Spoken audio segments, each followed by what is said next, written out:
Welcome back to CFO Weekly, where we're talking with financial leaders about how to build efficiency in their teams, create time for strategy, and ultimately get results. With your host, Megan Weiss. Let's jump right in. Today, my guest is Stephen Heath. Stephen hated high school and ended up dropping out his sophomore year. He would have been shocked if you had told him then that he would later graduate from the University of California, Berkeley. He was arrested several times for various issues in his late teens, and would have never believed that he would have later gone on to testify in federal and state courts as an expert witness on accounting and finance-related issues. In his 20s, he worked all sorts of blue-collar jobs, from mowing lawns to installing linoleum. He later went on to become an accountant for 25 years and ultimately became an accounting professor. Although he didn't have a dime to his name when he turned 30, he went on to retire from consulting a millionaire. And although he is continuously told he cannot write, his own teenage kids ridicule him for improper use of grammar in text messages, and he often has to ask students how to spell certain words during lectures. However, he went on to become an author and wrote a book on personal finance. Stephen is an accounting and finance professor, a CPA, an author, a testifying expert, a product of community college, a UC Berkeley graduate, and a high school dropout. Today, he dedicates his time to teaching students how to manage their personal finances. Stephen, thank you very much for joining me on today's episode of CFO Weekly. Yeah, absolutely. I'm thankful to be here, and I appreciate the opportunity to talk with you about personal financial planning. Yeah, today we're going to be discussing personal financial planning for specifically college students. In my opinion, this is a topic that is not discussed enough, if at all. So I'm looking forward to shedding some light on it today. Absolutely. And Stephen, let's start with you as always and your story and how it is that you got to where you are today. Yeah, it's a long story. I love those long and winding paths. Yes. So I currently teach at the College of San Mateo. I teach finance and accounting courses. It's a community college in Northern California. And I've been here for about 8 years, which is crazy to think that I've been here that long. And I sort of feel like I was born to be here. I will talk to people still to this day about teaching accounting at a community college, and everyone's first reaction is that they cringe and they have this horrible story about their accounting class they took years and years ago. So it seems kind of weird to say that I feel like I was born to be a community college finance and accounting professor. Yeah, it's just, I think my background it led me to this, and it seems to be one of the coolest jobs I've ever had. So when I was, just to back up, when I was 16, 17, I dropped out of high school. So I finished my freshman year and dropped out, moved out of my parents' house when what should have been my junior year of high school. And as you can imagine, I got into a ton of trouble and picked up a few bad habits along the way and did a lot of random things. I worked all sorts of odd jobs, installing linoleum, and worked as a landscaper, did a lot of traveling, traveled through the South Pacific, lived in Australia for a while. And when I was 23, I was working for a landscaper, and he wanted me to take a horticulture class at the local community college because he just thought that it would be relevant to what we were doing in the field, and he thought it would be a good idea. And so he encouraged me to take this class and sent me to what was Foothill College at the time, which is a community college here in Northern California. And I tried to explain to him that I didn't graduate from high school and that I didn't know that I'd be able to go to the community college. And so he told me to just drive up and see if I could register for the class. So I drove to the college and was so intimidated that I couldn't get out of my car. I just drove around the parking lot a few times and went back to work the next day and said the classes had already started and I guess I'd have to wait for the next semester to start up. And so he sent me to 2 other community colleges the following days. And by the time I got to the 3rd college, I actually worked up the courage to go into the admissions office. and basically told somebody at San Jose City College my background and explained to them that I wanted to take a horticulture class and that I was a high school dropout. And so they asked me to take a placement test, and I took the placement test, and to no surprise, I didn't do very well. And so the school recommended that I take a rudimentary English and a rudimentary math class to sort of just get my feet wet, to build some prerequisites ultimately to get into that horticulture class. And so that first semester, I begrudgingly registered for Bonehead English and Bonehead Math, where at night after work, I would learn how to add and subtract fractions and write topic sentences to develop a paragraph. And halfway through the semester, I was thinking, man, this is crazy. I hated school. I still don't really care for it, but I'm now working as a landscaper, which I also don't really care for, and going to school at night. And it's just like, man, this isn't really the path that I saw myself on. And I thought, if I'm going to go to school at night, I might as well take a class that I find interesting. And I sort of found the math class to be interesting, and I felt like I had some aptitude for it. Even though it was the lowest math class that the school had to offer, I still felt like I was doing well enough to maybe proceed in that direction. And so a few semesters into my journey, I finally was able to take an accounting class because I didn't have the math background to take the first financial accounting class. And so it was probably semester 3 that I finally made it into that accounting class. And I was still working as a landscaper. And it was in that class that my entire life completely changed. Loved the class. It was a great class, but the instructor, just a very quick conversation after class one night, asked me what my plans were and why I was taking the class and where I envisioned heading after my time at San Jose City College. And I actually had no idea what my plans were and where I was actually headed. And as a lofty goal was to go to the local state school, San Jose State. And I was thinking maybe I would get an accounting degree from San Jose State. And he had recommended I go to Cal. Like he said, why don't you go up to Cal and talk to the admissions office to see what it would take to transfer from San Jose City College to the University of California, Berkeley. And so I proceeded to tell him the same story that I told my boss maybe a year and a half earlier, which was I was a high school dropout. I didn't really see myself as being a Cal student. That was where all the smart kids go. And I didn't really feel like I belonged. And he was like, look, just go up there and just talk to the admissions office and see what it would take. And you never know. And so I remember specifically talking to some friends shortly after that conversation that I dropped out with.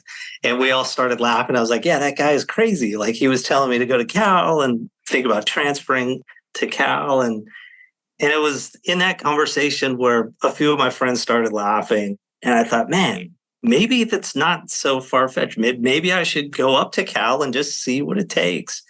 So to make a long story short, or at least this long story, to bring it to its logical conclusion, was that I went to Cal. I drove up to Cal, and this was before the internet. And so I walked into the admissions office and talked to them about my interest in transferring. And we went over the list of courses that I would have to take at San Jose City College in order to be considered for transfer. And I set out on a journey to work my way into Cal. And after 4 years, it took me a long time to get out of the community college system because I had started from essentially scratch. After 4 years, I got accepted to Cal. I transferred to Cal as a junior into their business program and graduated with a degree in business from Cal. And my first job was working for Arthur Andersen in the accounting department for Arthur Andersen, which was a good first step into accounting, but I don't know that I was totally cut out to work in tax. And so I ended up transitioning into an arm of accounting and finance and economics, which was litigation consulting. And I worked in litigation consulting for about 25 years. I valued intellectual property in the context of litigation and valued, in addition to that, I valued small private companies in the context of international arbitrations. And so I had the opportunity to work on some really high stakes, like $1 billion patent cases. I worked on international cases that took me to Paris and Brussels and The Hague, and worked all over the US and worked on some of the biggest jury awards ever awarded in certain states. And so I had this phenomenal career as an accountant, CPA, and it all in my opinion, it all kind of relates back to the transition and the life-changing experience I had in an accounting class at community college. So about 8 years ago, when I was looking to do something a little bit more meaningful, I felt like I'd made enough money. I have my kids' college savings set aside and retirement was set up, and I own a nice house in San Mateo, and it felt like sort of have all the financial things that I felt are necessary in some sense. And I was wanting to do something a little bit more meaningful. And so being a community college instructor, specifically accounting and finance, was absolutely like what I was born to do. That's awesome. That is my journey in sort of somewhat abbreviated, somewhat long-winded response. Yeah, well, that's awesome. I mean, talk about giving back or paying forward or whatever you want to call it. Also, just goes to show that if you want to change your life, you can. And it starts with a single step. Absolutely. That's so true. And you can do big things. I've heard many people say that every big accomplishment is nothing more than a series of small steps. And to get from community college as a student to an instructor over the course of 30 years is I definitely buy into that idea that big accomplishments are nothing more than a series of small steps. Yeah, that's true. I think some people can get overwhelmed looking at where it is that they have to get to, but it takes just putting one foot in front of the other for many, many days. And that's how people get to where they're going. Yeah, it's a very common discussion I have with a lot of students. Students tend to struggle with what they want to do when they graduate and where they're heading. It's hard to know when you're that age. Yeah, exactly. I know I didn't know. When you're 18 graduating from high school, it's hard to know what you want to do with the rest of your life. It is. And so I tell most of my students that I wouldn't bother trying to figure that out. I know that I never figured it out. Yeah. And I'm pretty sure you're not ever going to figure it out. So shorten the time frame to maybe the next 4 to 5 years. Yeah. And at least put yourself in a good position to have a good first job out of college, and then you can sort of figure it out once you get into the workforce. Yeah. So tell us about your experience with personal financial planning and what fascinates you about it. Yeah. So when I started teaching at CSM, it was painfully obvious to me that a lot of the white and Asian students were in my classes, and a lot of the Black and brown students were not in my classes. And I think it really kind of boils down to, there's a whole host of factors, but the two that seemed most obvious to me after just looking into the issue as to why there was such a lack of diversity of the student population in the accounting and finance classes. And it gets down to basically two things. A lot of students feel like accounting and finance is heavy in math and it's super math intensive. And then students also don't fully appreciate the opportunities that are available to them in the accounting profession. And so I set out on this mission to sort of kind of break down those two misconceptions on our campus. And it's difficult to kind of grab people's attention and start talking about accounting and bore people with an overload of information. And I found that creating a personal finance for college students workshop, which was about an hour long, was the perfect way to kind of get to know students and other communities on campus. And it was a nice way for me to bring some of the tools that we learn in the finance and accounting classes and just present them to students that are English majors, or they're on the football team, or they're majoring in ethnic studies. And so it was really kind of like my introduction to personal finance was sort of through trying to increase the diversity within my own classes. And then it just sort of grew from there. Like I found that I was having two very common conversations with students that drove me nuts. The first one was, hey, what do you think about investing in Bitcoin? And I want to be a day trader. What are your thoughts on day trading? And it would just drive me nuts that students were interested in investing, however, didn't know the basics about investing and wanted to kind of jump into like the super high risk stuff. And so I would continuously have these conversations about sound investment strategies and diversification and compound interest. And if you're 19, you have the ability or the luxury of taking a more conservative approach to your investment strategy. Not saying that you shouldn't take risks, but you should also do the traditional sort of lower risk strategies. And then the other one was most of the students that come through my classes are really they don't have any money. They're low income students. And so they base their decision about what school to transfer to based on the cost. And that also that can be a very frustrating conversation because a lot of college students, it's easy to look at the cost and base your decision on what school to go to because of cost. And I just didn't feel like my students had the tools necessary to kind of measure a college, not only from a cost perspective, but also from a benefit perspective. Your education is sort of an investment into your earning capacity, and you don't want to just default to the lowest cost option.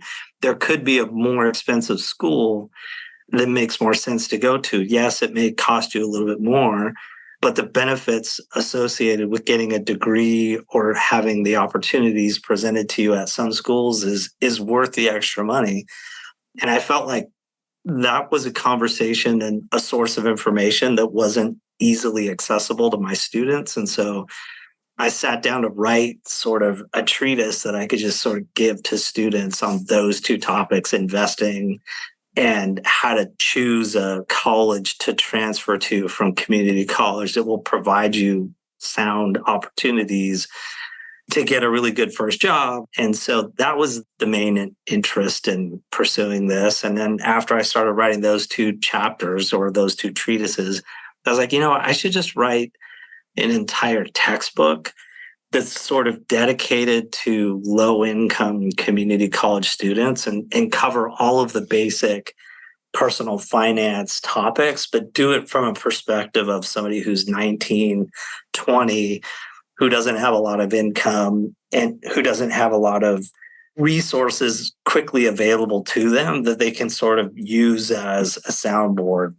I wrote a personal finance textbook that was dedicated to that demographic. And that's kind of, again, a very long way of explaining why I do what I do. So how do you coach your students in that way? Because I think it's hard for people. It's very easy to see the cost of a school, and it's harder to put a dollar amount on the benefits associated with a specific school. So how do you coach people to weigh those two things? Yeah, so it's really hard, actually, because you're right. There's some low-hanging fruit that you can sort of look at. There's like, what's the average income of a graduate from a particular school? But when you really kind of dive into that information, it can be misleading. And so what I found is the three things that students really should be focused on in terms of using their education and getting an education in a way that will help them find a real meaningful job straight out of college.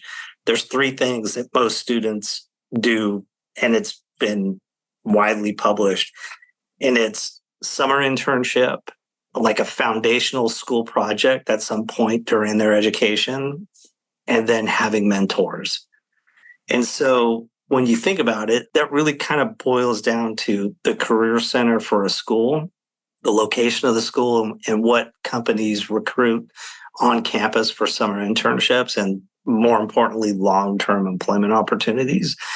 And then what schools are providing or making it a requirement to have more out-of-class, face-to-face interaction between the instructors and the students.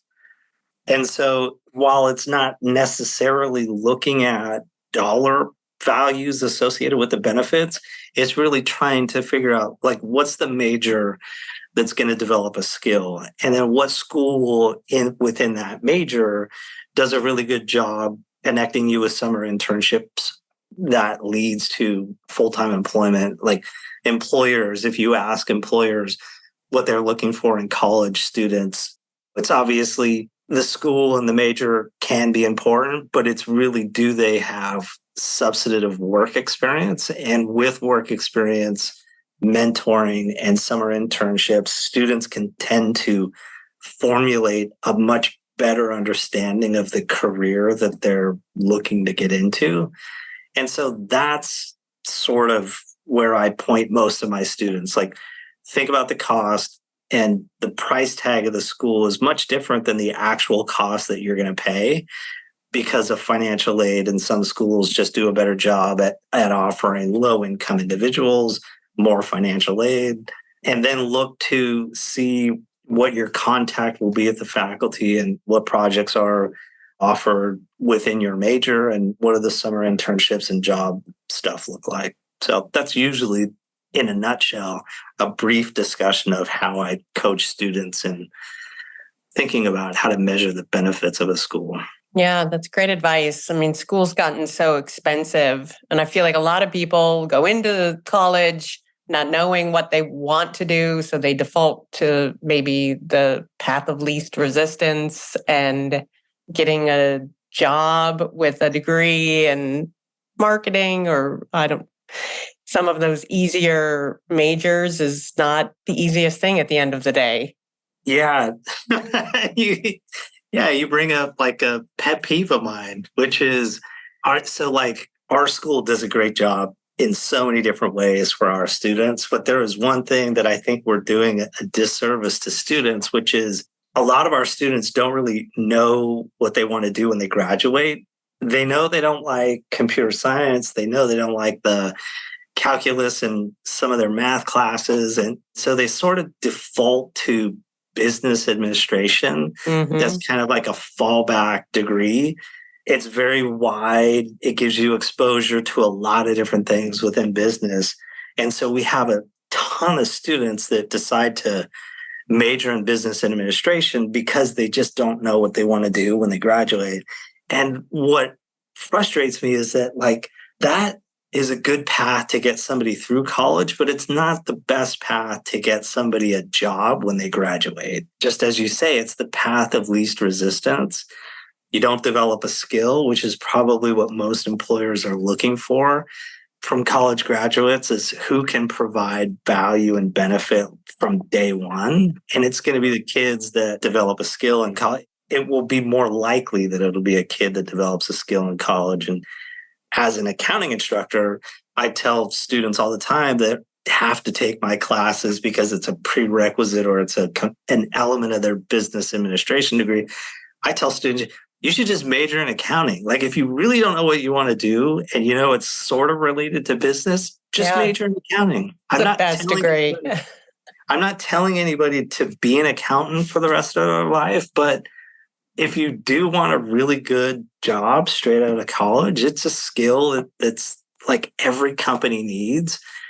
And it's a great way to get your foot in the door to a great company. And when you're in the workforce for a few years, you'll really start to understand what it is you find more interesting, or you might find something that you're passionate about. And it's easier to transition to something else when you're at a very solid, high-profile job. It's harder to do that when you're working as a barista at Starbucks because you couldn't find a really good job when you graduated with your business administration degree. And so anyway, you touched on something that's a big, big thing on our campus, which is skill-based education. So many things you can do with an accounting degree. It like surprises me every year to find less and less people going into accounting. Yeah. And honestly, I think there's a lot of different reasons for it, and we can have an entire conversation dedicated to just that. But I was asked to value the artwork associated with Snoop Dogg's first album. So a family member drew the artwork for that album, and the album cover is a super iconic album cover. And the family member who drew that picture wanted to be compensated for it. So my firm was hired to come up with an estimate of how valuable the artwork associated with Snoop Dogg's first album was. And so when you think of accounting, like that's going to be the last thing you would ever think of as it relates to the profession. But it's just one of like many different things you can do with a degree in accounting. Yeah. And your book, it's called Community College to Fuck You Money, correct? Yeah. I love the name of it. It's not often I get an opportunity to swear on this show. So the title was, there was a lot of discussion and debate about whether or not I should use the full fuck you, or should I use an asterisk, or should I say F you? And it was the source, like I said, of a lot of debate. And I finally just said, you know what? Like, I'm writing the book. I spent 1.5 to 2 years writing it. I'm self-publishing it so that I can give it away for free. I paid somebody to like have it professionally edited. And I was like, you know what? I'm going all in on this. Yeah. My students really like the fact that it's not abbreviated and I'm not hiding from it. And so students who wouldn't otherwise think about reading a personal finance textbook are inclined to at least open it because of the embrace title. And within that book, you talk about students making significant, uninformed, and poor financial decisions early in life that lock them into a path for the rest of their life that is below their true potential. So talk to us about that. We've sort of been talking about it in some of the previous questions you've asked. I mean, I think we've kind of touched on it a little bit, but a lot of students they'll take out a credit card, or they'll apply for a credit card, and they'll start using their credit card in a way that's very harmful to them. It's one thing to rack up a big balance and then pay interest for years and years and years. But in addition to that, it's really easy to miss a payment when you're young and you don't really fully appreciate the consequences of paying or even paying late. And so these credit cards they provide some value to students, obviously, but they also come with a lot of risk. And if you use a credit card in the wrong ways, you can rack up a huge balance. You can lower your credit score because you're consistently missing payments or paying late. And that one aspect is one of the things that will lock somebody into a path far below what they're capable of. To pay $60 to $100 every month to a credit card and credit card interest, as opposed to investing in your own retirement or your own financial goals, whatever they may be, that's a huge loss straight off the bat. And so that's just one thing that I feel obligated to convey to students. But then the bigger issues are what we were talking about previously, which is if you think college is going to get you a first job and you're going to school because you want a good first job, then you really need to do it the right way. You can't afford to go through the process and take the path of least resistance because it's easy now, because you're going to incur a ton of student debt. And it could be the case that you get a degree and you went through the college experience in a way that doesn't lead itself to a first job. And students can very easily graduate with no employment opportunities and a ton of student debt, in addition to the credit card debt they have. And then you factor into students that are wanting to day trade and invest in Bitcoin and GameStop, and everybody's going to find that to be an attractive way to invest when the stock market is going up, which was the case a few years ago. But now that the stock market is flat or going down, it's a difficult space to be in. And students are actually losing the money that they've put in the market. And so when you start thinking about students making all of those mistakes, the number of years that it will take students to recuperate just from those three specific issues could be 10 to 15 years. Yeah, if not more. Yeah. Again, I feel obligated to communicate these things to the students that I come in contact with. And then I wrote the book and I hold these personal financial workshops to sort of try to reach out to all the legions of students that don't take an accounting or finance course, but could very much benefit from just the personal finance topics that are surface level stuff. And I feel like community college is very undersold. It seems like a lot of people just want to go to the 4-year universities, and they never really stop to think about spending their first couple years at community college. So do you have an opinion on who is community college right for? Everyone or certain population of students? That's a very personal question to answer. Everybody's sort of on their own path. So community college, just like a credit card, I guess, could be really, really good and it could be really, really bad.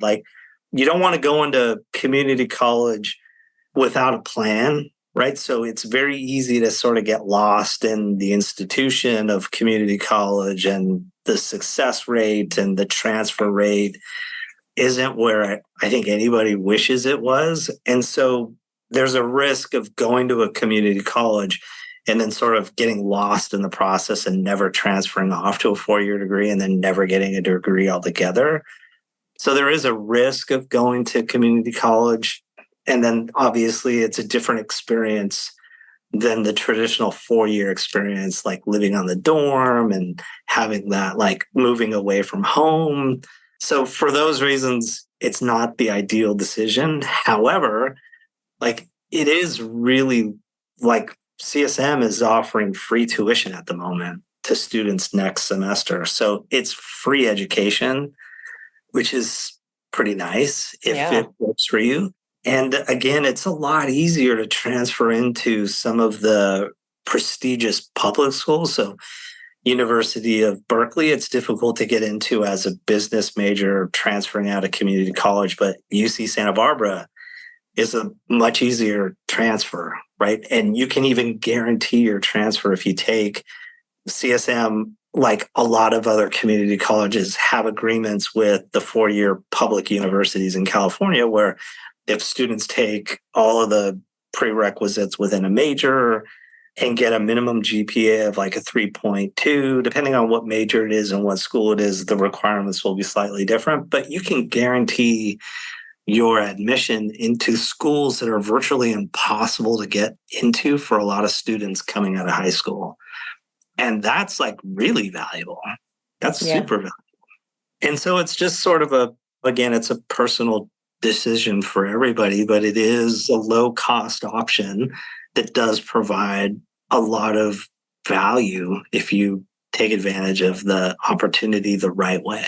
Like I said, coming in with a plan and understanding where you want to be in 2 to 3 years and what school you want to transfer to, it's a great opportunity.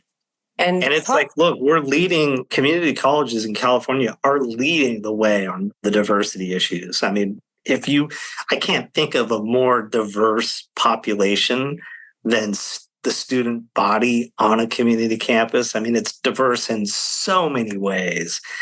And so just not only from a student perspective, but from a recruiting or an employer perspective, if you really wanted to tap into high quality, a very diverse community, the community college system is where all of those students are. And all of those students would benefit so much from having established employers reach into their community, in their own backyard, and provide internships and opportunities to inspire students to just continue on their journeys to a 4-year and ultimately to a degree. And we've got companies, real high profile companies that do that now. We could always use more. And talk to me about your teaching approach and how you incorporate real world examples into your classes to help students apply theoretical knowledge to practical situations. Yeah, so I use my own personal story quite a bit. Like my first day of every semester is always dedicated to kind of like my life story and establishing the fact that I probably started at a much lower level than most of my students. I think that goes a long way. Yeah. Especially when you're teaching accounting, like everybody comes into my classes paranoid about accounting. Like the horror stories seems to be never ending about the accounting classes. And so I think it's really, really helpful to students to hear, at least in my classes, my experience. And then in addition to my own experience, my next topic is, look, I came back to community college not to teach accounting and finance. Like I came back to really help students manage this part of their journey. And so my whole focus is to make sure every student that takes my class takes it successfully. And so like, I definitely share my own experience. And then I do that throughout the rest of the year. I talk about like how I would sit home and do homework on the weekends at times when my friends would go out, and just provide context on what a good student with good habits looks like. Goes a long way. And then I talk about my own professional experience quite often. And again, it's being an accountant is a lot like it's not like being a doctor, but there's parallels between the medical profession and the accounting profession, where you could be a brain surgeon and know nothing about repairing somebody's broken ankle. And accounting is very similar. Like I know nothing about taxes. Yeah, me too. My dad for years would ask me tax questions, and I would have to tell my dad, I don't know anything about taxes. But I do know a lot about valuing intellectual property. And so the point is that it's like super broad. And so I try to bring as much of my own professional experience into the classroom to just help students appreciate, we're talking about the time value of money, and we're talking about trying to determine the present value of a bond. But we could just as easily take this concept and turn it into like, what's the value of really good restaurant in the neighborhood, or what's the value of a uranium mine in Mongolia, or what's the value of a Lithuanian wine manufacturer. So, which are all examples of things that I've valued as being an accountant or a CPA in the context of litigation. And so, I feel like I spend a lot of time bringing in real world examples, and I think it helps sort of lower the anxiety and increase the exposure to some of the benefits of the profession. I feel sometimes like accounting is a different language, and it clicks for some people and it doesn't click for others. Do you see that with your students, or do you feel like it's something anybody can do? It seems like certain people have a knack for it, I'll say. Yeah, so everybody has the ability to survive in a few of the accounting classes, the introductory financial and managerial accounting classes.